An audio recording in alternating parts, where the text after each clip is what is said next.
look at us, two different spectrums of feeling like boss ass bitches. Yeah. And I Yeah. love the contrast too between our outfits. Like, I know I've probably said this in all our episodes now, but we're such yin and yang in the best way possible. And you can also see it now that you're bringing out this really beautiful, like feminine floral side, with your hair just flowing down. And I have like sharp edges and a coat and short hair. And I don't know, I think it's kind of cool that we're representing two different sides of style and femininity and how it can be represented. and your skin is glowing, by the way. Oh, it's the lighting, thanks. It's It and really there's a lot of blurring filters on this, guys. So it's yeah, don't let's not get up close in there. No, nobody needs to know the truth. Well, hi everyone. On that note, welcome back to another episode of Brown Noise. I'm your host, Nidhi. And I'm your host, Aditi. In today's episode, we are going to get into the topics of style versus trends and what style means to us, what our personal style is, what personal style can mean for people and their identity.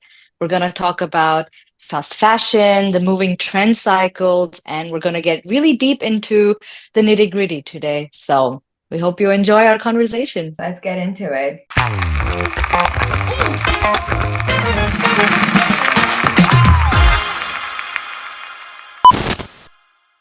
I will start with the first question for today, Mhm. which is what makes style personal rather than performative or trend driven? The first thing that came into my mind is comfort, and not just physical comfort in terms of what you wear, but also mental and psychological comfort. And I think being comfortable, at least for me, maybe you can, or other people can also relate, leads into then being confident in what I'm wearing and how I'm feeling. So, yeah, I think first thing that would maybe separate style that makes it personal versus performative is I know it's my personal style if it makes me feel comfortable and confident. And referring to our own episodes again, I think it starts being performative when you feel like you're wearing a mask all over your body and you feel uncomfortable, you feel weird. Maybe you can't actually move as much, you can't express as much. You feel quite restricted and limited in what you can say and do. And I think that's where I see the differentiation starting to happen. But what are your takes on it?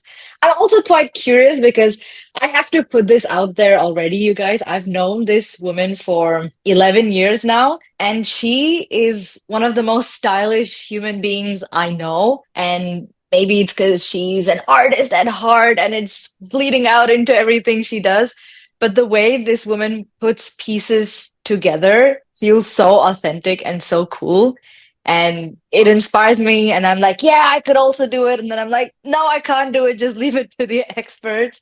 So I'm particularly keen on hearing your opinions today. And maybe you can inspire everyone else like you've inspired me. Oh, that is so sweet. Honestly, like if you look back at some of the pictures, and maybe we can post a few of them around of how I used to dress back when met you first in engineering.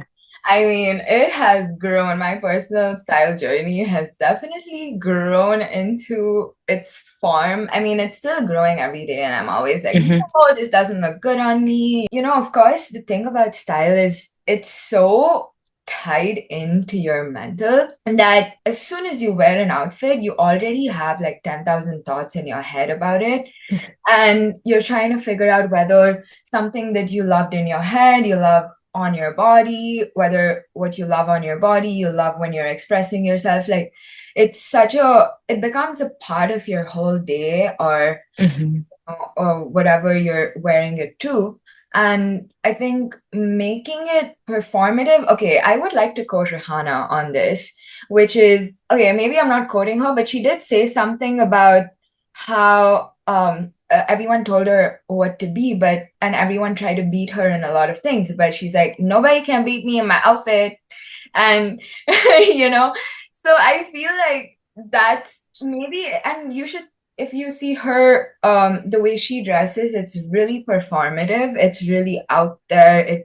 It looks painful, very painful to wear, but that's the style she chose for herself, and she feels the most confident. She feels the most, established version of herself, doing all her crazy things. And I think that is something I relate to in terms of like personal versus performative or trend driven, which is I'm not trying to see like, oh, what is everyone wearing out there? What are they trying to, what is the most upcoming fashion trend out there? I'm not trying to really Mhm. look into that because I tried doing that and it did not work out for me at all.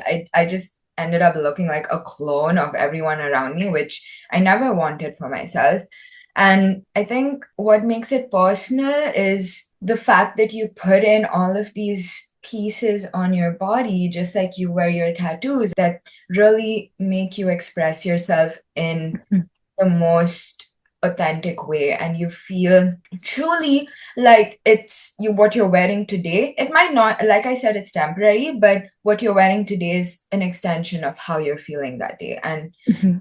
it's only going to make you feel better, just feeling at peace, but at the same time feeling confident, feeling vibrant, feeling like, Mhm. oh, I mean, I'm not asking for attention, but I like Mhm. walking on the streets feeling in my main character energy. And, I think it's all comes into play of that. So, yeah, Mhm. that's my answer, my not so short answer, because I feel very passionate about this topic. I've really tried a lot in my life to, come to a place where I'm like, okay, this looks good on my body, or this makes me feel good. Maybe one point I just thought of when you mentioned Rihanna and the fact that her style is a little bit more performative, that made me realize style is also extremely context based, lifestyle based. And some people just choose to have a utilitarian style because it just suits their lifestyle better. Because I don't think I could go to my corporate job, take the subway in a big ass fucking ball gown and stilettos. Maybe in an alternate universe, that's a thing that actually happens. But yeah, it is so subjective, not only to the person, but the time and place and context and event as well, that in the end, it gives you a lot of room to play around with. So, And also to add to that, I feel like it depends on how famous you are, because I'm pretty sure Kylie Jenner wears the most outrageous clothes just to go grocery shopping. So, it's based on how famous you are. I think you can wear your balloon inflatable pants to work if you're famous enough. another tangent, just because you mentioned Kylie Jenner, also a celebrity. I might go on a tiny bit of a rant now, but you can wear the most outrageous slash boring slash ugly things if you're one, famous, and two, also if you are from a race deemed superior. We will talk about this a little bit more in detail, but I do remember seeing quite a lot of videos, and they made a series called "Is it fashion or does it just look good on them because they're a celebrity slash they're skinny and they're white?" And there were just regular women trying on all of these weird, outrageous clothes. I think Bella Hadid was caught walking on the streets in men's tiny ass briefs with Uggs, platform Uggs, and high knee socks. And that went viral, and people were like, wow, that's amazing. That's so revolutionary. And then there was somebody recreating it who was of a more normal body type. And they're just like, come on, this has to be a prank of some sort. So I just wanted to put it out there that there is a big differentiation in how style is perceived based on your social status. I do feel like this whole mentality of us trying to even see if something that someone else is wearing looks good on us is so deep rooted into our a way of thinking about style, which is, why does someone have to create a trend? Or how is it a trend if someone wears it? Why is it a trend? It's a trend because they're famous. Okay, yeah, they get that plaque. But why is it a trend in your head, And why do we even need to think about style as something you get inspired by from the outside versus getting inspired by from the inside, which just feels way more like style. Otherwise, it becomes a trend. What do you think that your personal style is? And we insert crickets chirping noise. Quick, quick, quick. Uh, I don't know fully yet, but what I can say is it has gone through a big evolution. I do remember as a child, I mean, I didn't really care much about style. It's just whatever my mom felt like putting me in that day. But as I got slightly older, maybe from the ages of 5, 6, I was enrolled into a lot of sports by my dad. And because of that, I was kind of forced to be a tomboy. I have a lot of early memories where we would go to the sports club and I wanted to wear slippers, like pretty little slippers. But he would yell at me and be like, no, you're gonna wear shoes. You're going there. You're a sports person. You know, you have to dress accordingly. It's the uniform. And many years of that kind of led me into kind of ignoring this feminine urge that I had. Because I do remember I was quite interested in my mom's makeup and dressing in really pretty clothes because sports played such a big factor in my life for a decade almost. I convinced myself that this is who I am. I'm a tomboy. I will only wear shorts, baggy t-shirts, hoodies, and that lasted for an embarrassingly long amount of time. I think even once I graduated school at the age of 15, turning 16, still in baggy clothes. Also mid years of teenagehood, 16, 17, even close to 18, I was always in baggy clothes. And I don't think I explored that feminine side of mine as much. And it's also because during my late teenage years, my body changed. I suddenly didn't know how to dress because, like your chest grows, your ass grows, you suddenly have hips now. It's just like, what the fuck is going on?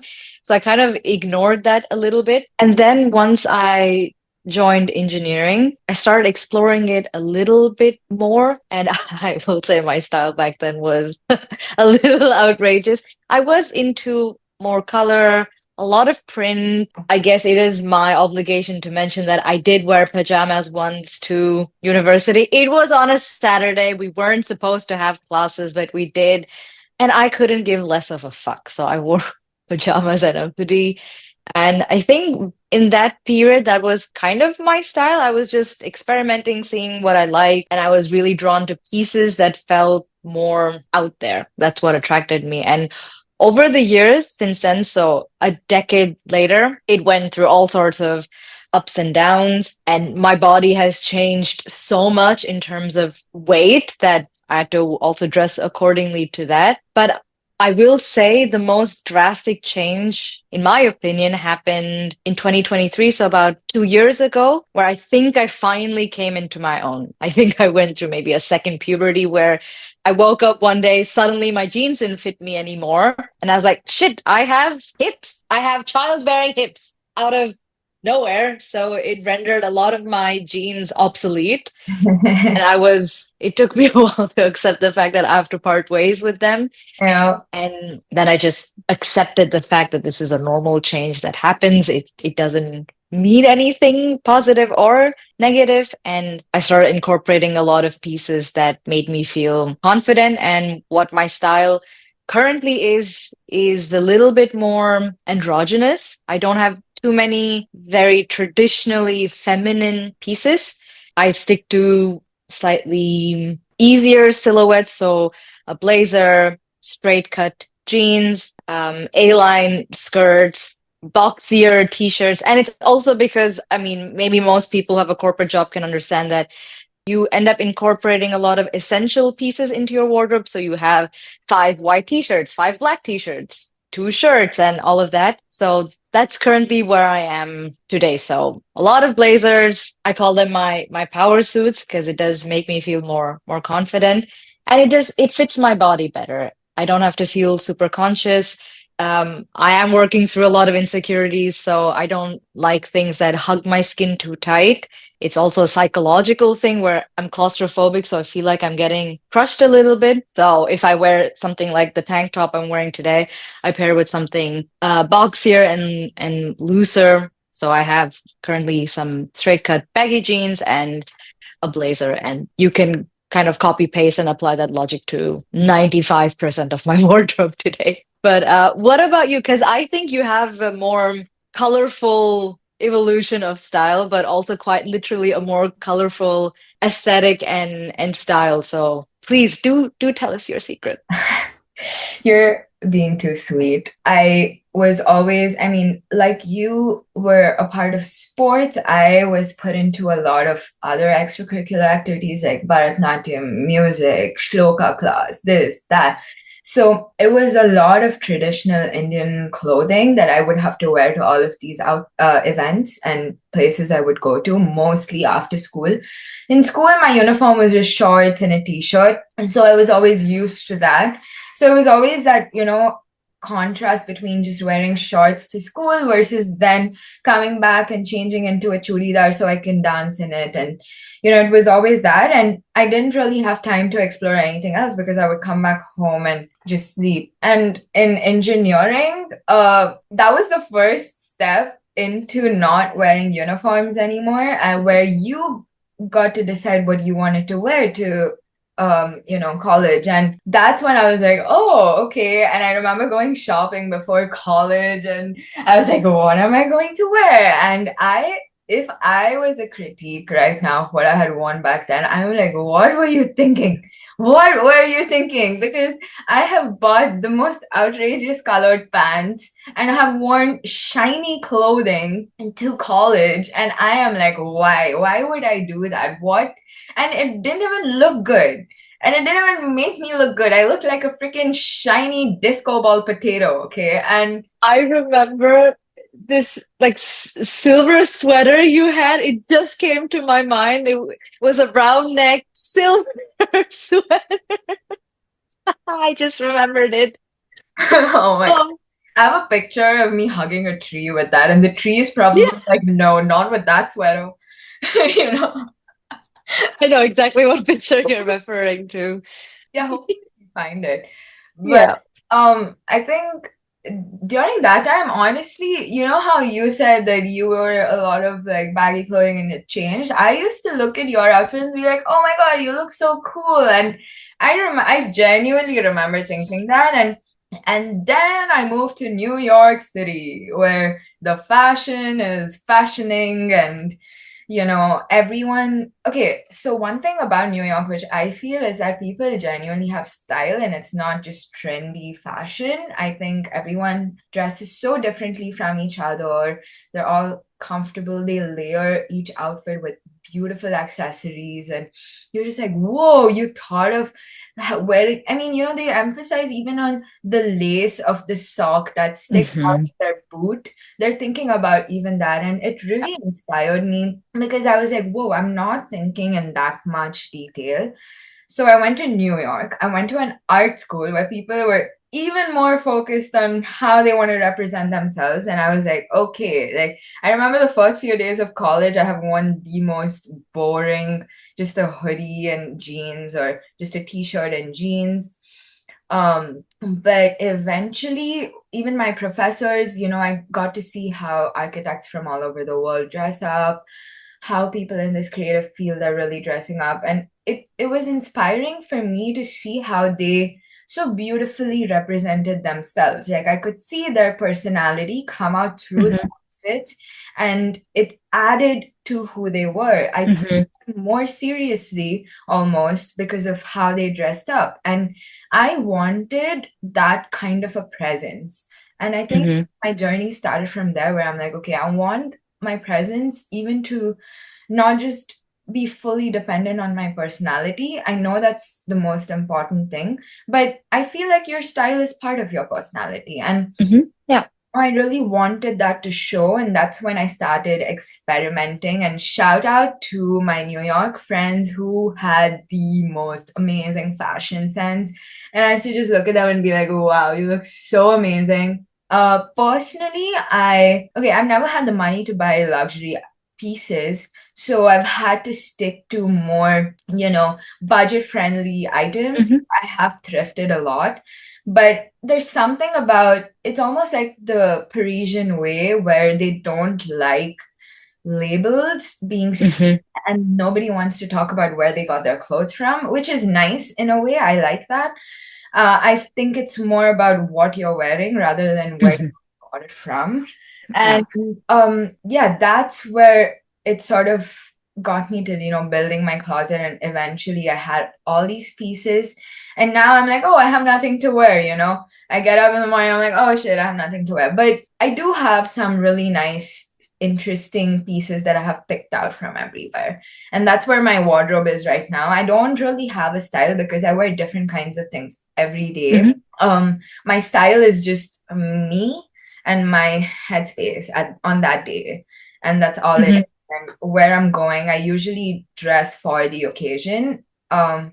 So yeah, that's pretty much where my style is. Something you mentioned that I would like to touch upon again is you said your fashion journey kind of started in New York and you found a lot of inspiration there. And I know it's a little bit contradictory to maybe style being intrinsic versus being externally influenced, but I do think it's okay to have style inspiration from the outside because maybe some people like you and me or whoever else genuinely doesn't know what looks good on them, or maybe you didn't find the right kind of thing because there was no representation, or you just hadn't found what you like. And of course, New York being a crazy fashion hub probably exploded your mind. I can really relate to that because so far I've lived in Munich, Berlin, and Paris. And even though they're all continental Europe, the style you see and the fashion you see is so vastly different. Yeah. And then I realized once I moved back to Munich, and Munich is a very wealthy city, you see a lot of old money style here.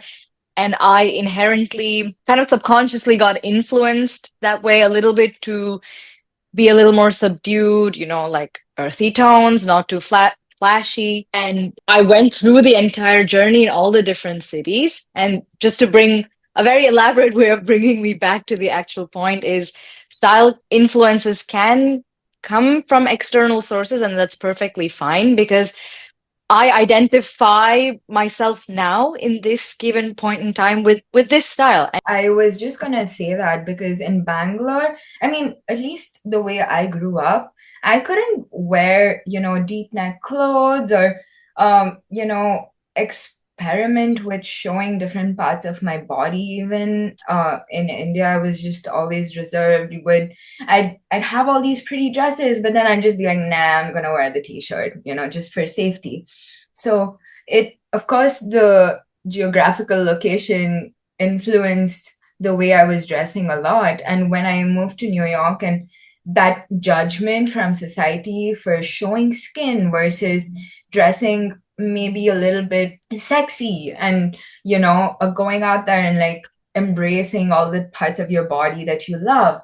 I think that really inspired me to just be like, whoa, I now have a huge horizon and now I can really start to understand what I want to dress like and getting inspiration from the people around me. See, getting inspired is always necessary, even if you're an artist, you're in corporate world, like you always get inspired by someone who is, doing it just in a way you envision yourself to do it. Mhm. I think there's nothing wrong in being inspired. It's a different Mhm. thing when you're like, I want to wear exactly that, and then get disappointed because it doesn't look Mhm. on you. That's different.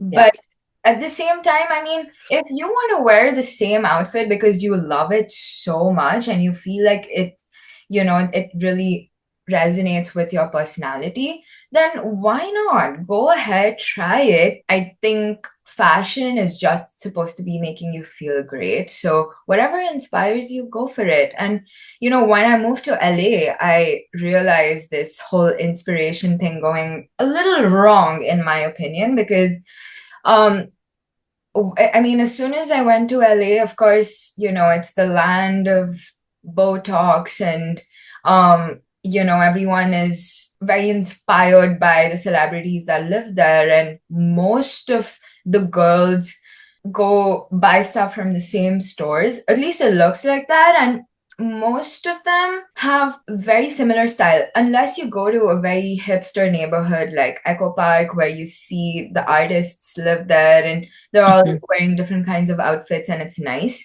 In most of the other areas, you see women wearing the same type clothing and it looks very trendy, versus how I felt in New York, where I was just like, wow, that is style. And that, Mhm. is something that I have never seen before. And, it was inspiring truly. And Mhm. that's one thing I realized between like the trendiness of LA versus the style of New York. It's a very good point, and the cycle and the pace at which we're moving now is honestly ridiculous because it does not even give people the time to genuinely think and deliberate in their heads to see, do I actually like this? Would I feel comfortable in it? Does it make sense for the kind of life I live? Does it make sense for the kind of job I have? Does it make sense for where I'm living, the climate in which I'm living? All these factors, Yeah. because these trends are obscenely pushed down our throats everywhere.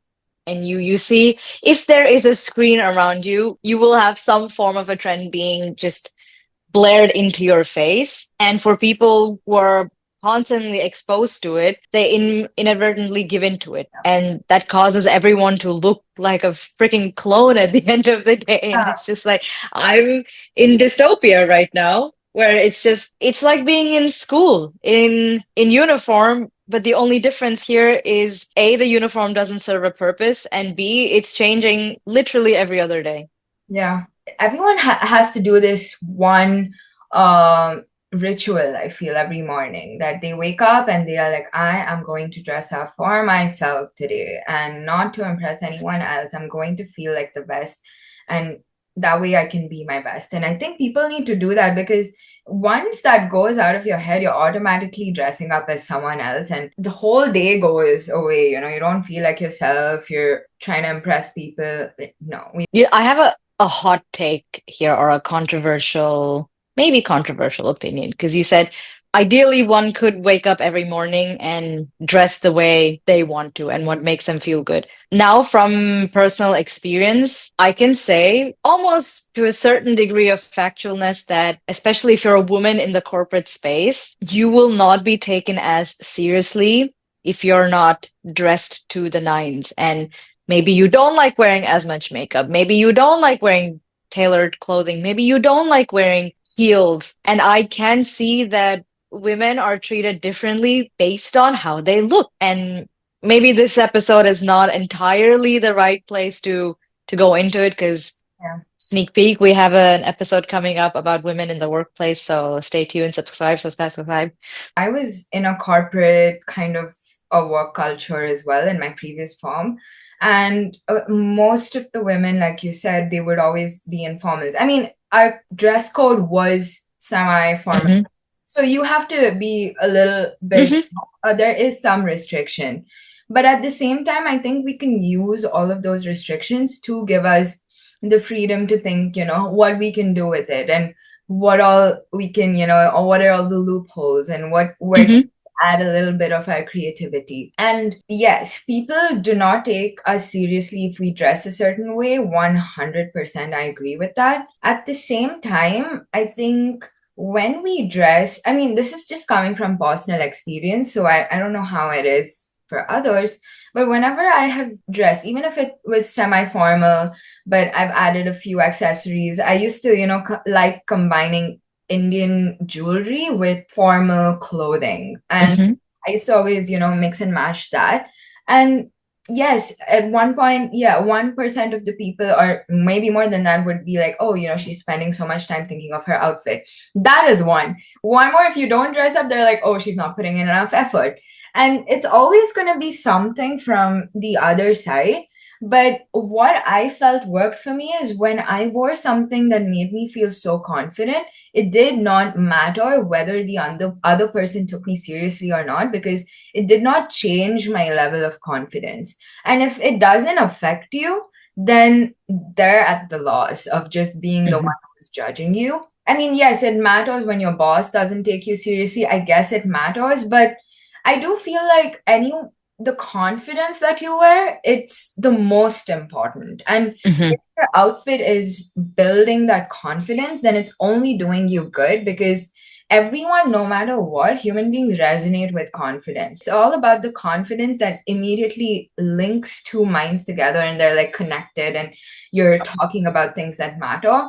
So I do feel like, yeah, there are restrictions, but there are ways to make it your own. So that way you feel the most confident. I feel like it's a catch-22 problem in a way where, let's say, for example, you don't like wearing makeup and you go to work and people ask you if you're tired all the time, if you're sick, oh, are you not feeling well? Were you crying?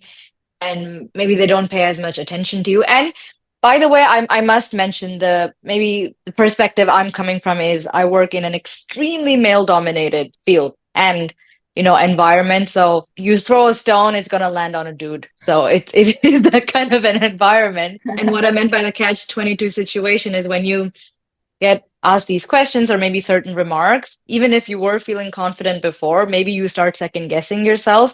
And that feeds into this vicious cycle of just not feeling confident, even if you were before. So maybe, ladies, you can, or even dudes, you can use this as a PSA that we want to promote you dressing in the way that makes you feel most confident. Whilst you still uphold dress codes, please don't go to work naked. I don't think that will turn out well for you.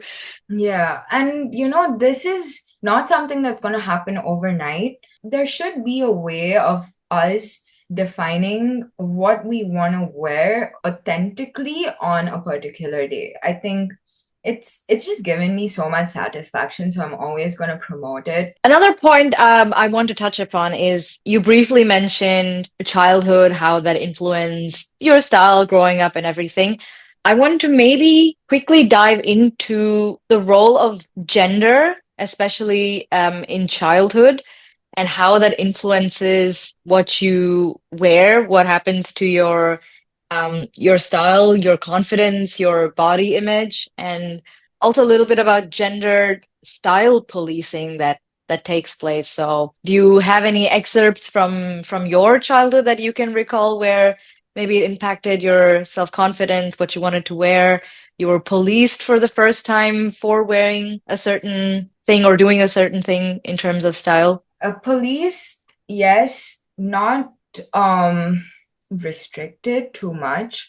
My family what never said no to me doing anything, but I lived in a joint family, and I couldn't even now. I don't think I can wear what I'm wearing right now, where like my cleavage is seen a little bit. I can't wear that in front of my family, and I, I'm gonna feel conscious. I won't feel the Hmm. best about myself. I'm just gonna be conscious and like trying to cover everything up. Hmm. So that's not even what I want to wear when I'm around them. And it's always been like that. Yeah, tell me. But is that a result of the fact that you were just never allowed to dress that way? Because maybe you were, or we were raised in a way that we always had to hide so many, we had to hide more parts of our body than what we could show.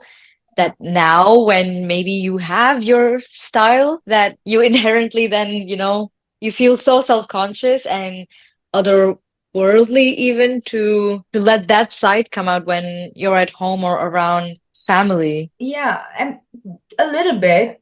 I mean, I've always been sort of like the weird black sheep of the family, call it what you want. But so I've always, been the first one to sort of rebel against a few things. It was a reaction even from people on the streets. Like, just imagine wearing this and going out in India, you are going to get the worst eyes. And yeah, it's all of that sort of really tied it in because for me, the first ever time I was able to wear a bikini was when I was in the US. And even then, oh my God, it took me so much mental preparation. I was like, I don't know whether I should do this. I'm showing too much skin. It didn't even feel comfortable the first time, but I'm like, you know what? Screw it.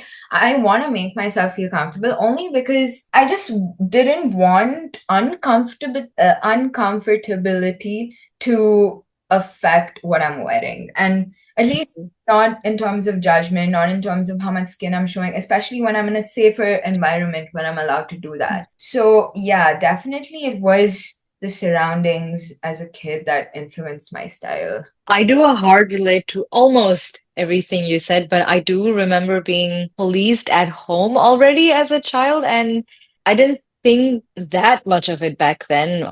But there were so many instances where I would just be at home as a kid does in shorts and a t-shirt, and I would get asked to change my clothes because someone else is coming home. It's my home. Why am I changing my clothes as a kid? I have so many stories, and I mean, this is not to diss my dad. Like, shout out, dad, still love you. But once I grew up a little bit more, like spaghetti straps, sleeveless tops, tank tops. Nope, wear a jacket, change it. Why are you wearing this? And of course, like probably every other woman I know of our age from India, you would wear one thing while leaving home, and as soon as you step out, you change. The I was, secret is out. Parents, all parents, if you're watching, this happens. Everyone does it. Just pretend like you don't know. This already goes back to the point where we need to educate boys and men so much more differently than it's been done all these years, where you mind your own business and let women be. yeah. We are not the ones causing the problem. We're just existing. The hypocrisy of it on so many levels. We have the Kama Sutra, we have goddesses, we have naked goddesses. In all of these outlets, women are represented as extremely fetishized, like sexual, inviting, fruitful beings, which we are. But then to be like, oh, but I don't want my daughter to be that. Your first instinct is to ostracize it and to police it and to condemn women instead of changing your mentality on how you perceive human beings in clothing, you Yeah, know? there's such a fine line in the way you Yeah. raise a kid because, see, at one side, yes, policing is definitely wrong, and we shouldn't really be dictating. But I have seen some girls who are so young dress up like, they're in their late 20s era, and that I don't know how I feel about that. Like, you do you, there's no judgment. I'm not the one who is judging you, but I don't know whether that allows you to embrace your innocence. As a kid, I had imagined like, oh, once I reach 28, I am going to finally have the freedom to dress the way I want and look the way I want. And now I'm finally in that age, and I have to embrace that. I'm in my hot girl sexy era where because I'm not going to get this age back. And, after you're 30, your body changes again. And growing up, I was a fat kid. So that also influenced my personal style a lot. Don't create these stereotypes or don't create these restrictions in your children's brains and in your own brain where you're just scared to venture out just because of what society thinks. 100% on board with dressing age appropriately. That should be the standard.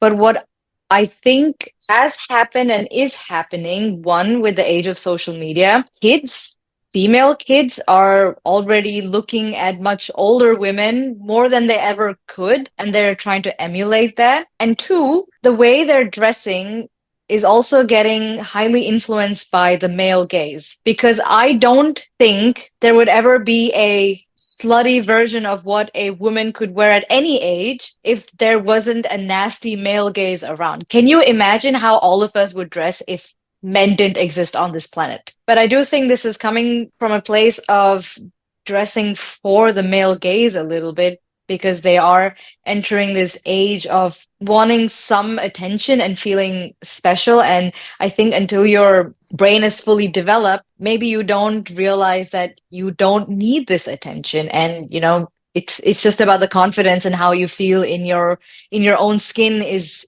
what matters. When we were kids, I mean, we had access to MTV back then. That was probably our only, introduction to how the Western styling is. Uh, but I always remember in my head, I wouldn't even imagine myself dressing up like that. That's an interesting point because you just unlocked a memory I think I'd suppressed for so long. Because in school, we used to have this morning assembly. We all had to walk back in a single file line to our classes, and there would be people, teachers, Monotone. who would then look at the girls' knees and check if their skirts are too short. Yeah. What kind of messaging does that already send out to kids? Yeah. You're so impressionable, and if you see a single file line of dudes, then looking at all of these girls, they're not women, they're girls getting policed, they instill this in their brains that, oh yeah, women need to adjust the way they dress. Yeah.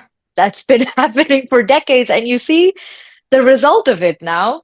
And it's always change the girl, change the women, police the women. Yeah, I mean, I know we dove a little deeper into the gendered politics of style in childhood and being policed, but I think it was necessary to be said out loud. Stop bringing in this nasty gaze in already at such a young age. Yeah, it creates that divide even between the girls and the guys in such a small age. Because I always remember, hanging out with the guys like they were one of us and we were one of them. Hmm. It was just so nice and platonic and innocent, and they ruined it. They take Yeah. away that innocence by instilling into the guys already, maybe even before it registers in their own head. And hopefully, teachers out there, if you're watching this, please go to your schools and tell them that these sort of microaggressive statements that are being raised towards kids are affecting the whole society of this country.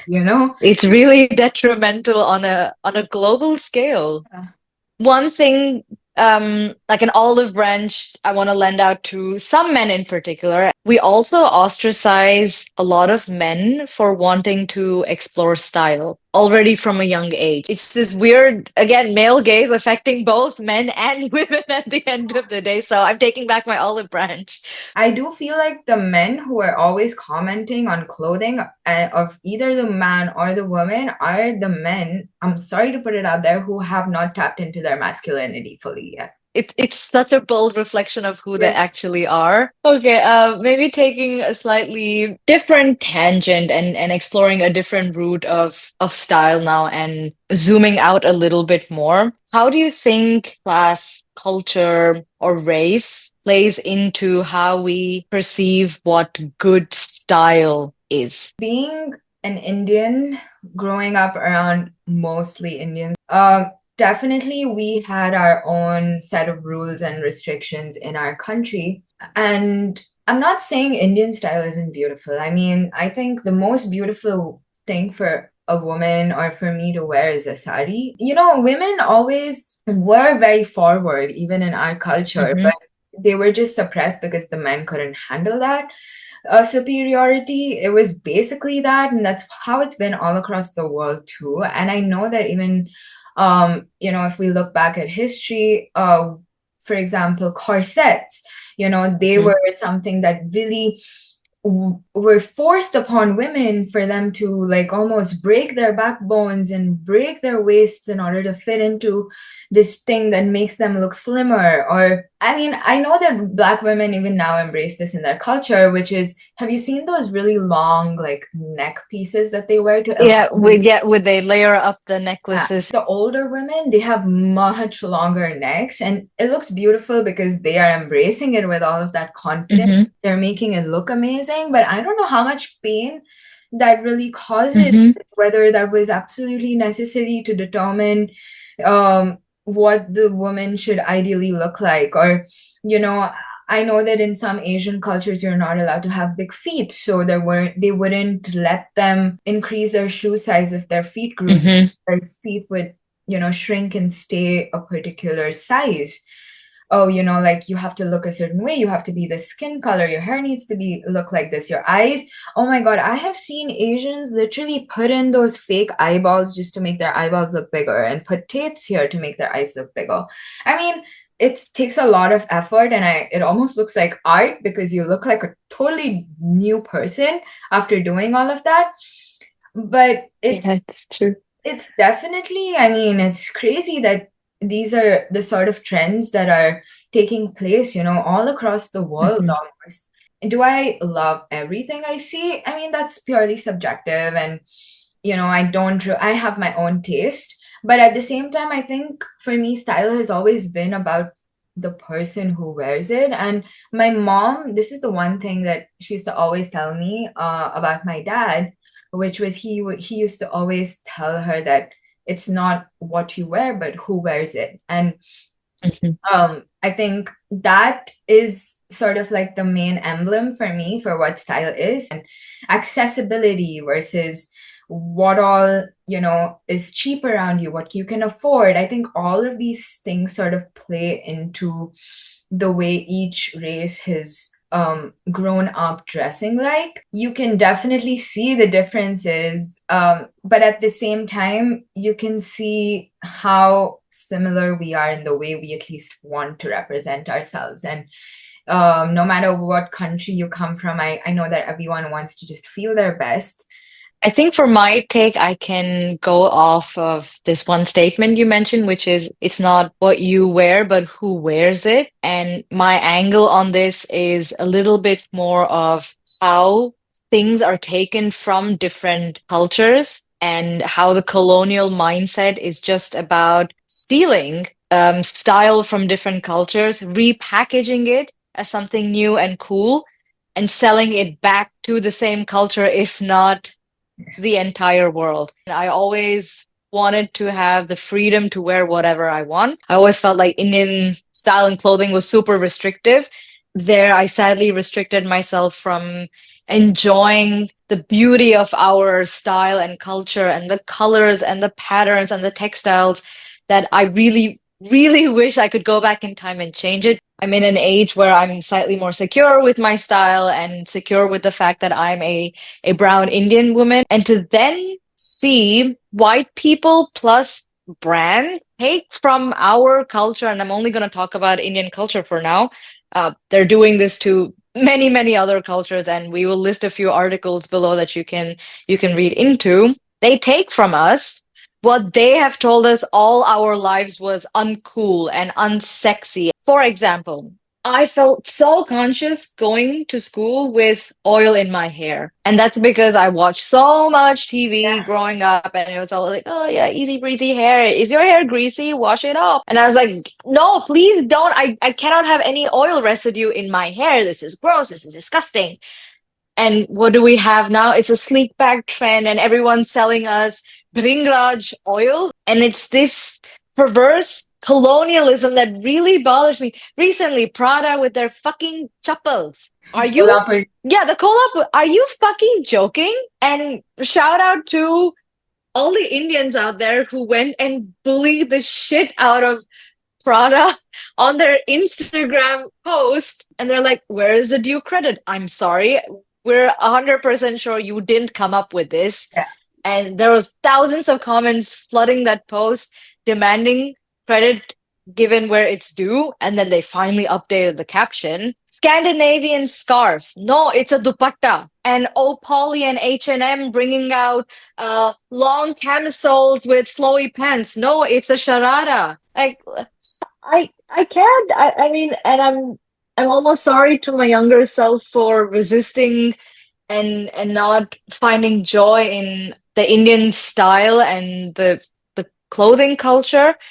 I'm so ready to do that now. Yeah. but it really grinds my gears to see it being stolen, repackaged, and sold to us again as something new and innovative. Yeah, and Yeah, these just are the things, that brings the world together, and it's supposed to bring the world together, is that when people are embracing each other's cultures, that's how mhm, the education exposure is in each country. It's so biased that they're making everyone almost feel like they're in a bubble where, oh, everything comes from them, goes back to them. Like it's like the circle of life mhm, is happening in that bubble, and no one else is involved. But actually, if we start to really appreciate and understand where what we're doing is coming from, being exposed to that on social media the right mhm, way, we need more influencers trying to like do research about this, putting it out there, making more valuable content. It's going to really affect people's brains in a way. It'll bring the world together because you're like, oh, mhm, I love this style that your country embraces. I mean, I don't know everything myself either,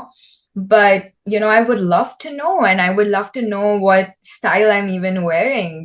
mhm. That's not how the world's going to work. They're always going to want us to be divided, and they're going to do anything to achieve that, even style. Absolutely. Yeah. And I think maybe a two-folded approach is one, embrace your culture wherever you're from. Don't let anyone tell you otherwise. And two, if you are a content creator, influencer, even brands, I don't know if a brand's ever going to watch this. If you do, it's okay to take inspiration from other cultures, but make sure you talk about it, make sure you give them credit and you shed light on where you are drawing inspiration from. And this is also a form of education that will go a long, long way. Along those lines, maybe I want to call out a few of these articles we gathered. One of them is on how fashion industry exploits non-white cultures in order to appeal to white customers. I mean, that's what we're seeing now. It started with Thai tea and yoga, and now it's gone into kajal and shararas and kolhapuri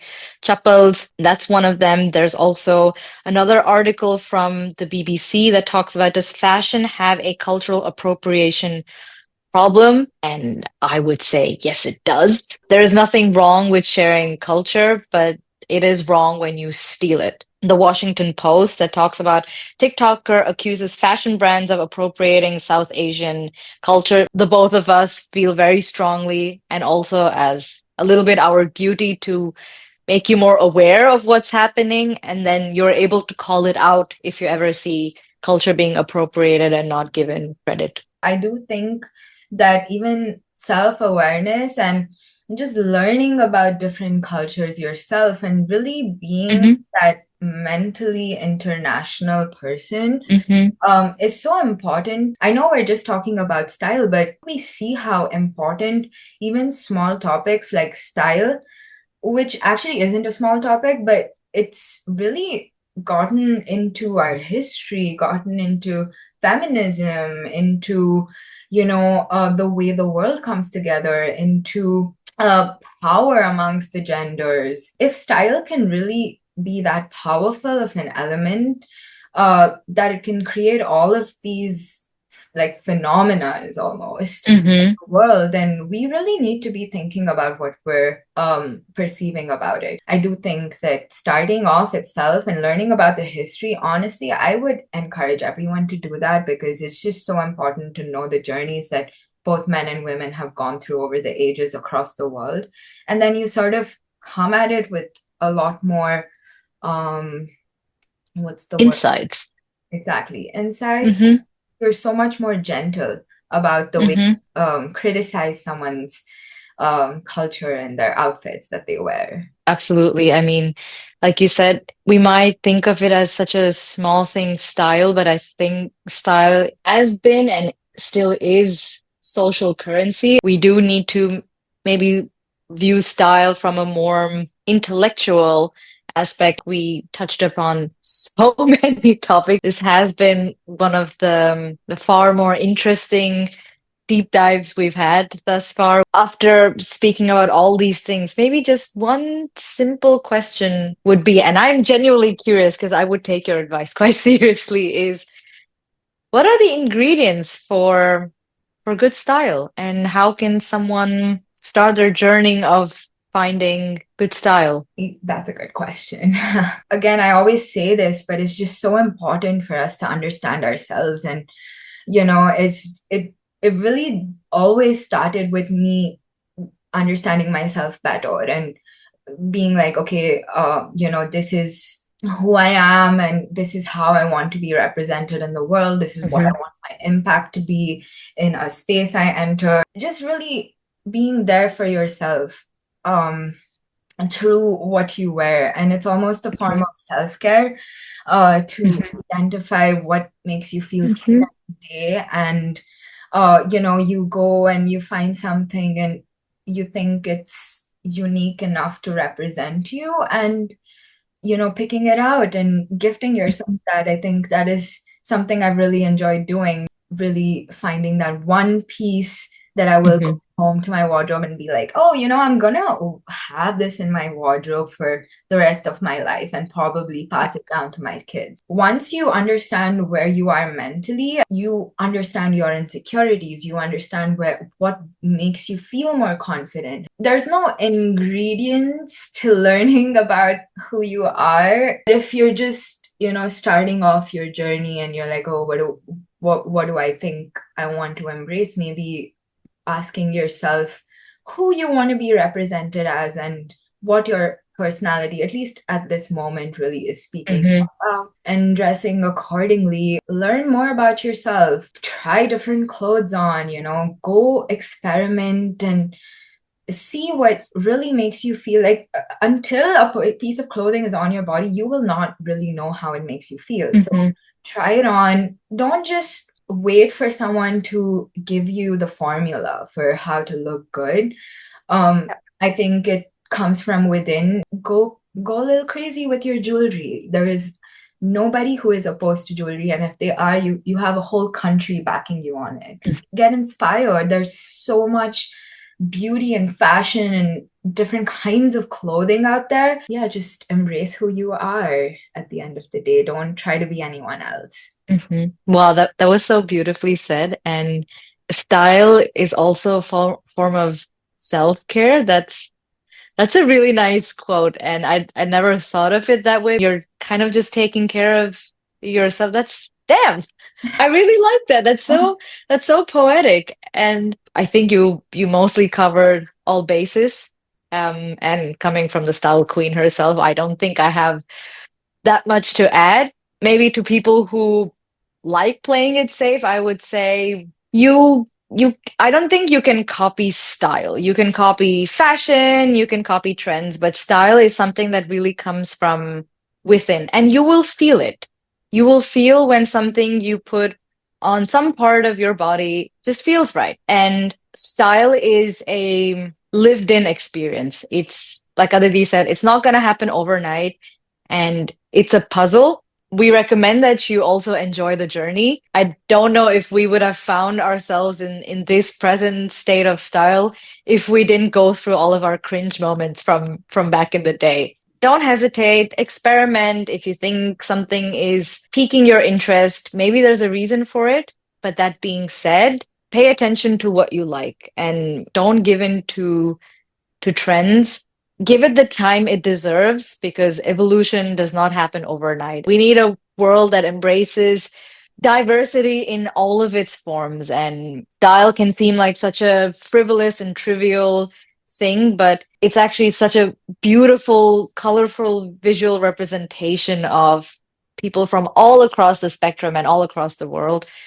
So, yeah, Aditi said it best. Embrace it. And also, one more thing I would like to add is I can't emphasize enough about the fact that not all good style is pricey. Finding loopholes, trying to make whatever you have work for you, and really finding that one thing that makes you happy. I think that one piece that you wear every day, please repeat style. Like you don't have Mhm. to be like, oh, I can't dress the same on 2 different days.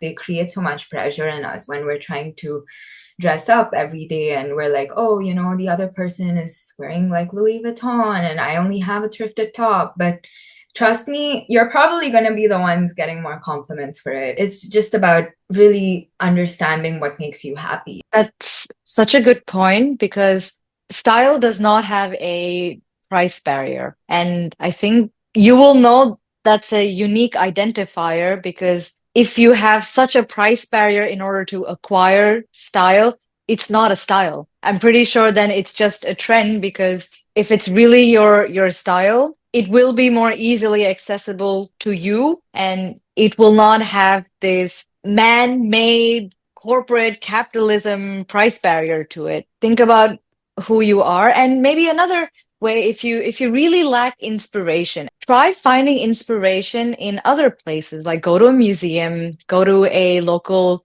fair, attend festival celebrations, go out in nature, do painting or anything that will creatively stimulate your brain a little bit Yeah. and it will help you find your way in your visual representation. Maybe in concluding this episode, one thing I would like to say is, as contrary as it may seem, I think style is such a uniting force because anyone can have it and anyone can embrace it. And I think that's such a beautiful aspect that we all need to pay a little bit more attention to. And with those thoughts, it looks like we've come to the end of another episode of Brown Noise. Thank you, everyone, for listening. We really appreciate your support and all the support we've gotten so far. Please like, share, subscribe to our channel and keep supporting us because we have a bunch of very nice topics that we want to talk about. We really want to engage with everyone and we want to know your opinions, your thoughts on it. Please engage with us and we would love to. We will come back to it and we will address them. Until then, turn up the brown noise. Bye, everybody.